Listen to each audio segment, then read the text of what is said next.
sorry it took so long. We want to be on the same page. We want to stop in the middle and try to get on the same page. Let's introduce everybody. I'm Henry Turner Jr. and I'm a blues man. I converted from funk and reggae and other styles to blues.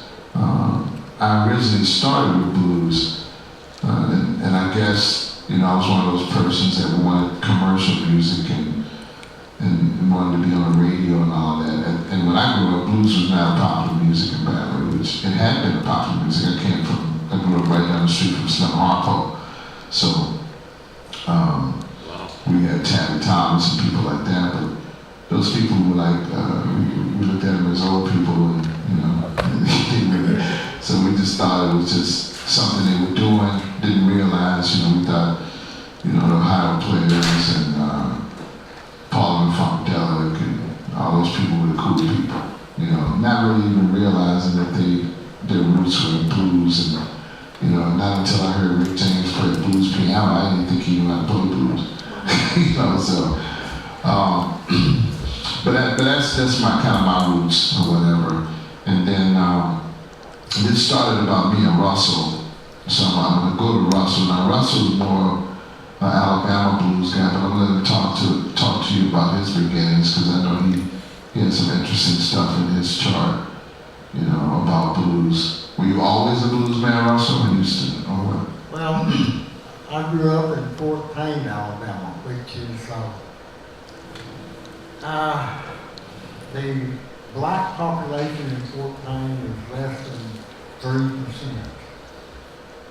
So the predominant culture up there has been traditional bluegrass, country music, and then particularly what they call Southern style, convention style gospel.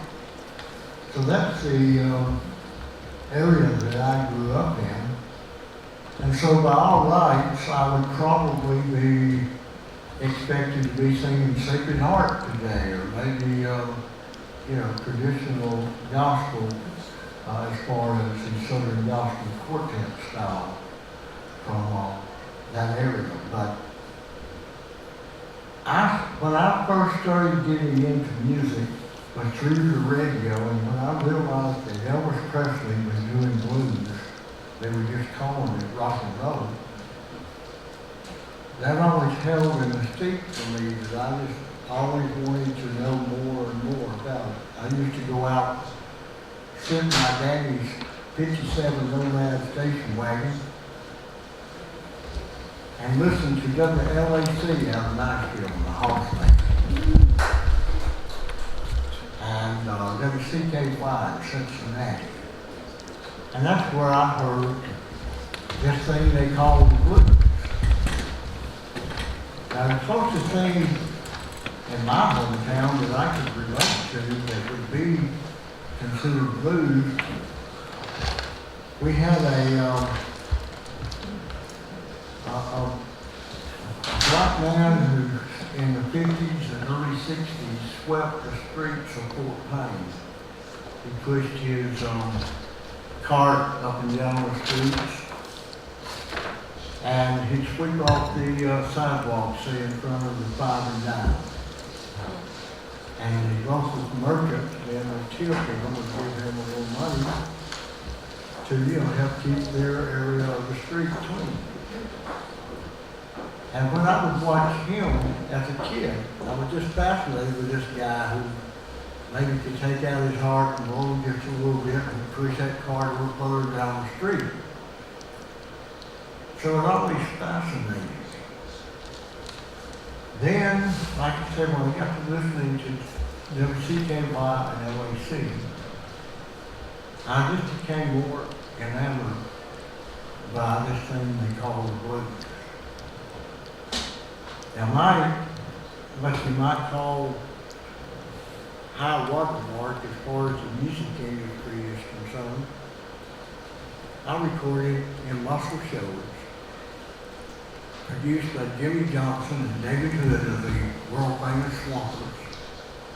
The same guys that recorded the first Leonard Skinner record. Well, you get to thinking about it, okay? In Fort Payne, where I grew up, everybody expected me to be doing white gospel and bluegrass or country music. Just a quick aside, one of my best friends or idols was a guy by the name of Charlie Luther of the Bluesmen Brothers. And he used to poke fun at me for playing blues. I later found out just how racial the area was that I grew up in. So they were prejudiced against what they called long-haired screaming in music. And here I was, playing rock and roll and getting deeper into it and realizing that, heck, Southern rock, as well as rock and roll in general, had all these deep roots in traditional blues. Well, Russell, one of the things that was explained to me about the blues when I was growing up dealing with blues is that when a black man played the music, they called it blues. When a white man played it, they called it rock and roll. Yeah, I can understand that. Same music, some electrified, some not. And that was the difference in the music. So when I started, I went through the gamut of recording their muscle shows, being in the southern rock scene, and then when our time kind of came and went with the major labels, we were on tours with a lot of the big acts, like I don't prove with his politics with people like Ted Nugent and some others filling up arenas. When that era was over, and I started looking to my future, I was driving home from my last gig with the band Jackson Highway, and I heard Stevie Ray Vaughan on the radio, first time I'd heard it. I looked at my guitar player and said, that's what I want to play. I'm not, I'm through being, quote, a Leonard Skinner wannabe. I'm a blues wannabe. I still don't consider myself a blues artist because I always say I'm too light for that. So Russell, my next question is, what is the blues? What is the blues? Mm-hmm. Well, since I started playing the blues, as far as focusing on blues around the early 1990s, having studied the blues and been aware of it since the late 50s, and then of course the British invasion bringing blues back. It's kind of like Johnny Shines told me. He says, the blues is the roots of all American popular music. That's a good answer. Let me say this. I was in a room full of bluesmen one time, and Gabe Mark Brown was there, and that question came up, and they talked in circles, because nobody could really answer what is the blues. And Gabe Mark was like, well, look, let me just be clear with you, because I think what we're trying to figure out is not what sounds like the blues, where the blues came from. We want to know what the blues is. And the real answer is, the blues is nothing more than a feeling. That's what it is. It's a feeling. That's what the blues is. Well, as Johnny Neal used to say to me, the blues is a good man's good man. But you're right, it is a feeling. It's being aware of what's going on around you, life, and then responding to it through a traditional form of music. And that music came out of the black culture, goes all the way back to the field hollers. So I did a thing with some of the college radio stations in Baton Rouge this past Black History Month, and we talked about the blues, and they talked about like 1868, and they talked about, like when the blues actually started being documented as music, and where was focused on. It was in the rural South, and it was considered a working class music. You know, music that came from the cotton fields and the sugar cane fields and the peanuts and the pumpkin, you know, all that stuff. So we talking tobacco fields, you know, whatever. So everywhere there were migrant slave workers, the blues was dominant and prominent, and which takes it back to that feeling. You know, you have to feel a certain kind of way. You have to, you know, do some things that emotionally attach you to whatever it is you're trying to express through the music. Right now, people have adapted to the style based on mimicking it and hearing it from other people, because it's obvious. You know, I always use the terminology in Louisiana that the cultural map dictates what was happening at the time and where you were and what kind of blues you were dealing with. If you was in the Delta of Mississippi, you know, and you down getting horsewhipped and all kind of stuff, you think about, man, I'm gonna catch a train one day and I'm gonna get out of here. So your blues gonna be about escape, trains, you know, places and the way you can get out or whatever. But when you get to Chicago or you get to one of the other cities from the Delta, from Louisiana, from Mississippi, Alabama, now you get into, wow, bright lights, big city. So now your blues gonna change. Right, your blues gonna change. Right? Because now you're expressing what you see and what you feel now. It's different from, I gotta get up out of here, you know, to, wow, bright lights, big city, you know, and that's where you know, you get all the different, you know, conglomerates of blues and the styles and the energy and stuff that go with it.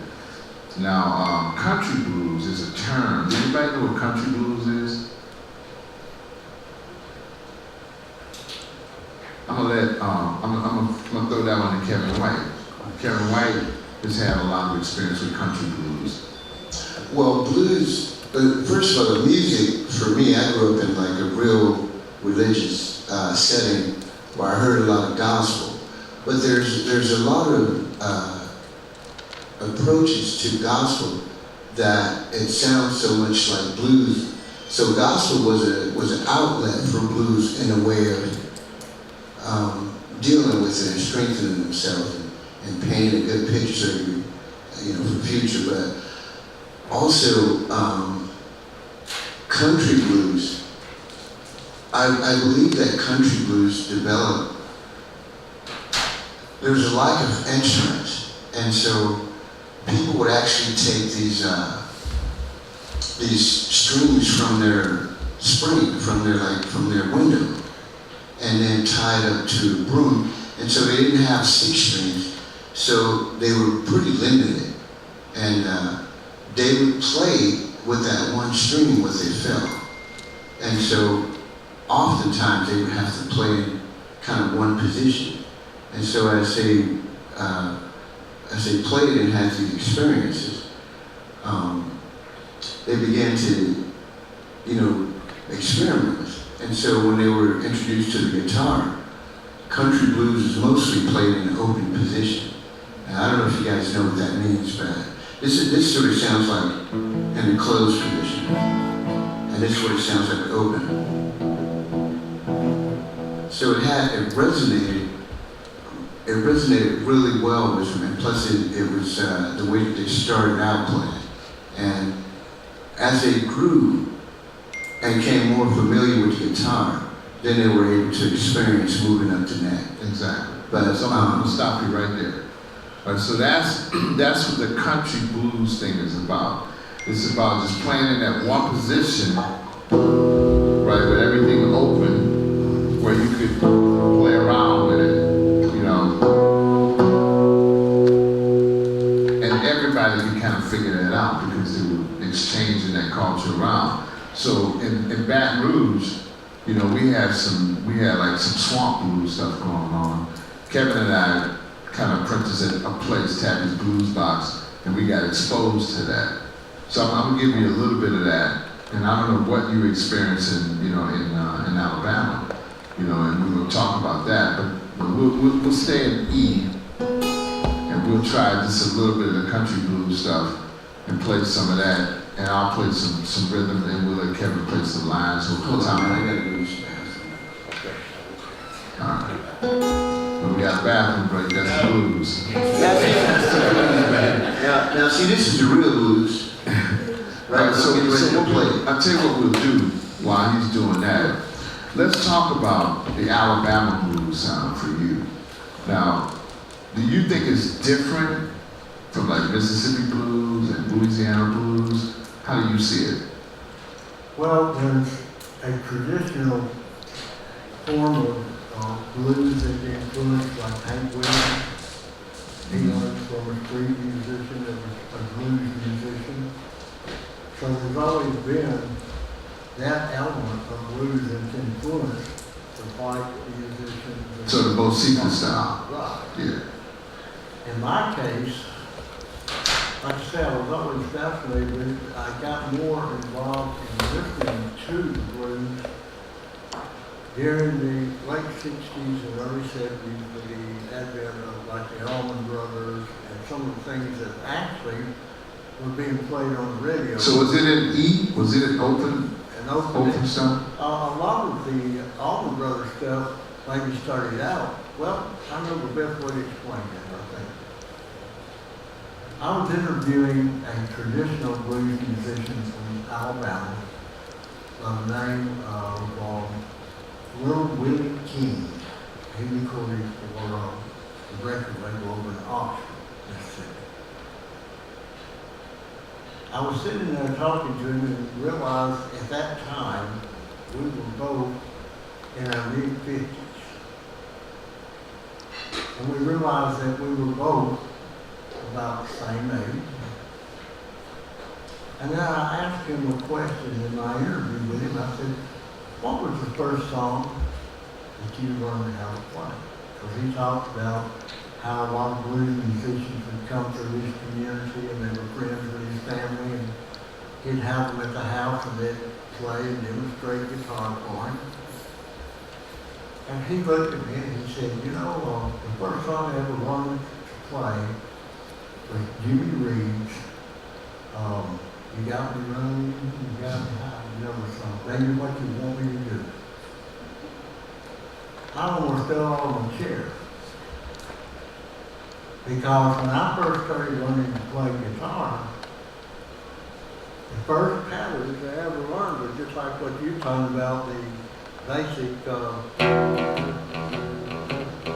Jimmy Reed to us is what we white guys call it, because that's what we heard of all That's the first places, player you rock heard and playing. roll radio station. Yeah, it's first player you heard playing.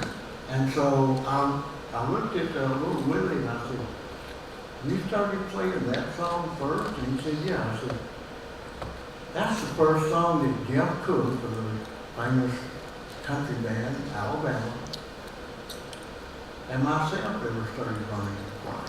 When we learned that basic, you got me running, you know. So a lot of what I've always wanted to do is based off of the traditional sounds that come from down here in the Delta. By the time it got up into Nashville and Fort Payne and beyond, it was more like the rockabilly that was coming out of Memphis. Right. The Elvis stuff, the Jerry Carl Perkins and Jerry Lewis. all of that. I knew it was all there. And when I started working in the arts community, one of my first focuses was presenting traditional music. I did everything from presenting old-time fiddle conventions to Gate Mouth Brown to whoever, as long as it was rooted in tradition. So tradition became more important to me in some ways than actually determining which styles I was listening to. All right, so if I'm reading you correctly and I'm hearing you, what you're saying is the whole Alabama thing is built on the Delta blues sound too. Sure. Yeah. Because that's where it started. Right. I mean, as far as I know. So let me ask Smokey, because I know you've been involved with the harp for a long time. I've known you for 20 plus years and you've always been doing the harp thing. So what's your influence? What's your early, inclusion? Where you get turned on to the harp and what you think the New Orleans, because you're based in New Orleans all the time, right? Yeah, I've been here 35 years. This thing's still up here? Yeah. Yeah, I've been playing harp in New Orleans 35 years now. But You from New Orleans? no, I moved here from Nashville. Actually, in Nashville, I had a band with Warren Haynes, and it was called Blues Co-op. So when I came down here, I actually thought I was a pretty good blues player. And there was a guy that was actually a friend of mine. He was working for me at the French Market, and I have a little music store there. And he was a great harp player. He's playing with Little Freddie King now. Oh, yeah. But I was listening to the way he played, and I was like thinking, man, I love that style. I like totally changed my style just listening to him play. But anyway. All right, let's do this. Let's do this. So everybody's kind of on the same page. I'm from Baton Rouge, he's from New Orleans, and he's originally from Nashville, Alabama guy, and we're all being influenced by the same things around the same time. So let's just go through some stuff. We're going to call it the Tenerife style or whatever. We'll just go through a little bit of that, and I want you to phrase some harp over the top of it. So let's try that.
Let's talk about the sound that we just listened to, because it was explained to me a lot of different ways. I remember I grew up down the street from some harp posts. So I used to listen to those guys rehearse in their backyard.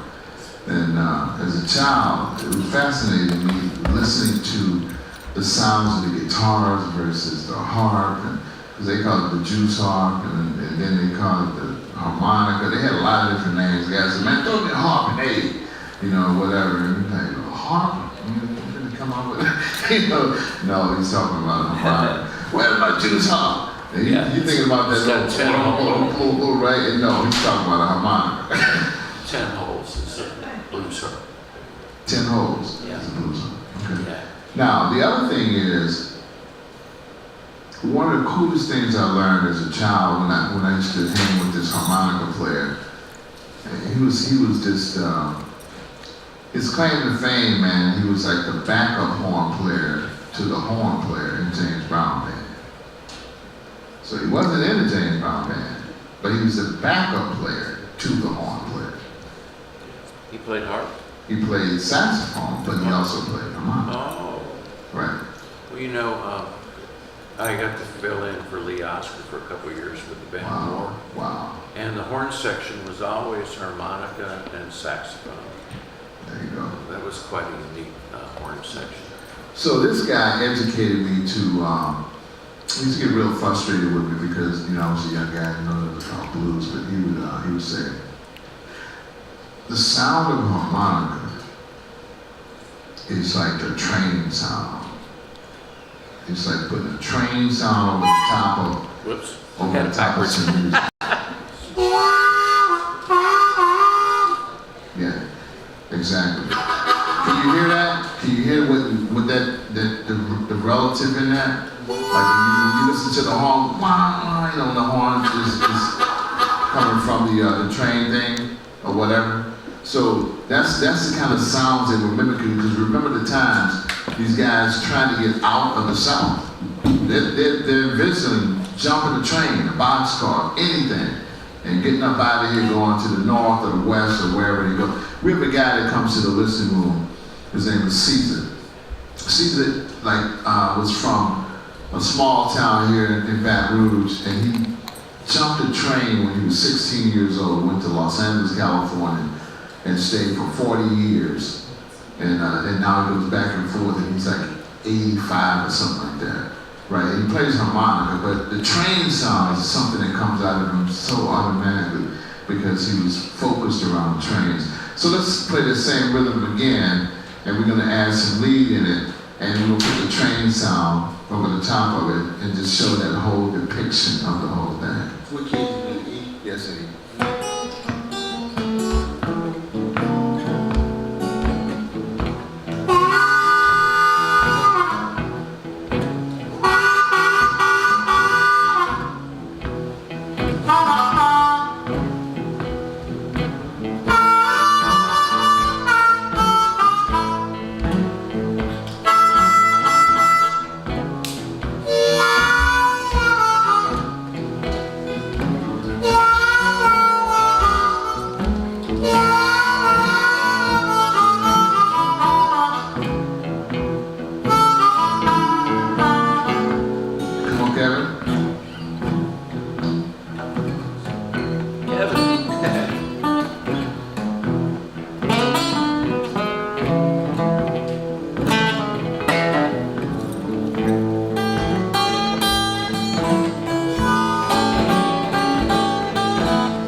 So let's talk about what's actually transpiring. So there's no lyrics, nobody's singing, but yet you hear a conversation. Were you able to hear that conversation? Just raise your hands if you was able to hear the conversation. Yeah, because what happens in the blues, it turns into immediate conversation. And when we're listening, we're hearing things and we're holding down our part, but we hear the conversation from the other instruments. So we complement what we hear, right? So that's the whole blues conversation, you get it going. Now, it was explained to me also by a couple of blues players that said things like the early blues songs, had very few words, and the reason that it had very few words because a lot of times the words reflected the instrumentation as well. I'll give you an example. One of the early blues songs that I wrote, a blues harmonica player used to play around with me on my front porch when I was a teenager. And he said, man, the songs are simple. He says, all you have to do is play what you sing and sing what you play. And he said, I'll give you an example. And we came up with this one. He said, "Ooh, Lord, ooh, Lord. Ooh, Lordy, ooh, Lordy." Now you listen to that melody. "Oh, Lord, ooh, Lordy. Oh, Lord, ooh, Lordy. Oh, Lordy, Lord. Lordy, Lordy, Lord." Now you play a melody similar to that. You take the lead.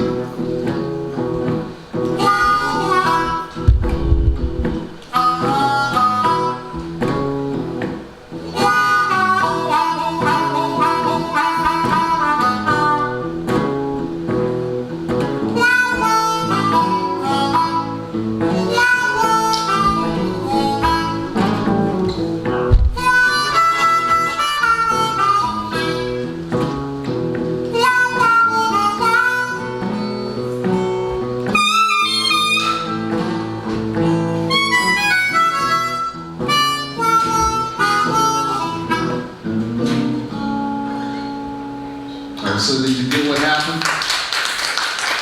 So he's listening to the line that I'm singing, and then he makes an instrument play the line, right? So although it sounds like something different is going on, not really. I'm doing the same melody over and over and over, but you might be accentuating the melody a little bit, or just kind of spicing it up a little bit, or taking some away sometimes. All right, so that's the conversation that goes on in the blues and some of the tricks that get played while playing the music. Now, Russell, I want you to do something that's traditional of Alabama as you can, and we're going to try to follow it. You tell us what key you're going to do it in and take off on. Well, when it comes to blues, everything that I consider traditional really comes from somewhere else other than Alabama. I moved to Muscle to be a songwriter, and so my approach to blues is from a songwriter's point of view. All right, so let's stop. Muscle shows. Y'all know what he's talking about when you say muscle shows? Muscle shows. Monkey or muscle? Muscle. Muscle show.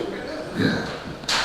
So he's talking about a recording studio, label, production house, places where people like Aretha Franklin recorded some of the iconic records, Percy Sledge, Memphis Horns, a bunch of people recorded down there.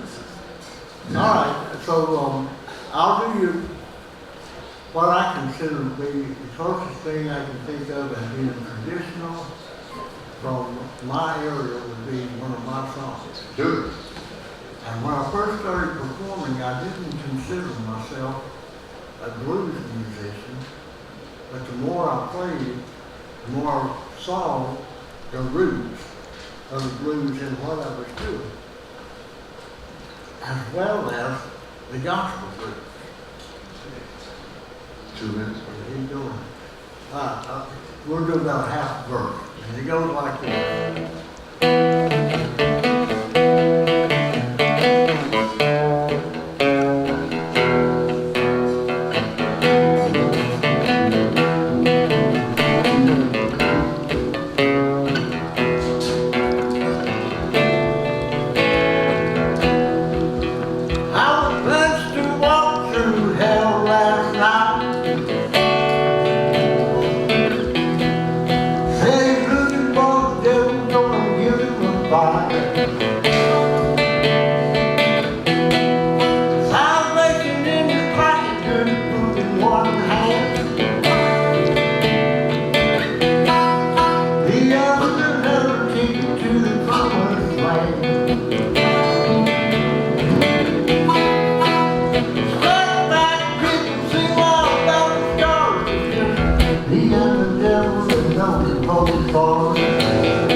That's going to wrap up the blues conversation.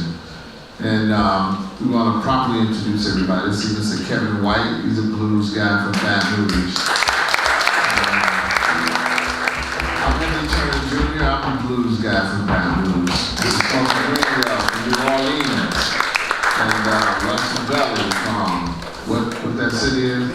Well, I claim to be from everywhere at Muscle Shoals or Fort Payne. That's my home. Muscle Shoals, Fort Payne. Thank you so much for being patient and listening to us and trying to hear the blues conversation, because that's what it's about, a blues conversation. And hopefully you were able to glean enough from this to understand how the blues guys think and the way we feel about what we're doing when we're doing it, right? And then I think you may have gleaned enough to realize that the roots all start about the same place too, no matter where you live. You know what I'm saying? You just kind of you get caught. And I want to clarify something. Tommy Dorsey, who created urban black gospel music, and he said, man, blues is so close to the gospel. That's because Tommy Dorsey was a blues player that converted to Christianity, and he brought his music with him because he was a songwriter, and he started playing in the church. And he basically changed it from Negro spirituals to gospel music, which is blues. That's all it really is. So let's give a big round of applause to blues and gospel.